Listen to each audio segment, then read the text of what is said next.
नमस्कार मंडळी, भरपूर लेअर सुटलेला बटर गार्लिक पराठा कसा बनवला ते बघूया.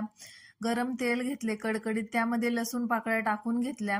ह्या पाकळ्या व्यवस्थित मॅश करून घेतल्या. बटरचे तुकडे टाकून त्यामध्ये ऑरिगॅनो, चिली फ्लेक्स टाकून हे मिश्रण पुन्हा एका चमच्याने मस्त मॅश करून घ्यायचे. चपाती लाटून घेतली बारीक अशी, त्यावरती हे मिश्रण व्यवस्थित पसरवून घेतले. पसरवून ह्या पद्धतीने पोळीची व्यवस्थित घडी करून घेतली. घडी करून त्याचा रोल बनवायचा.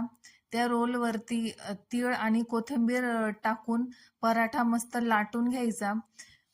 पराठा लाटला की गॅसवर तवा ठेवून त्यावरती बटर लावून पराठा व्यवस्थित शेकून घ्यायचा दोन्ही बाजूंनी आणि मस्त असा बटर गार्लिक लच्छा पराठा बनून तयार होतो. तर तुम्हीही नक्की बनवा. व्हिडिओ आवडल्यास व्हिडिओला लाईक करा, चॅनलला सबस्क्राईब करा. धन्यवाद.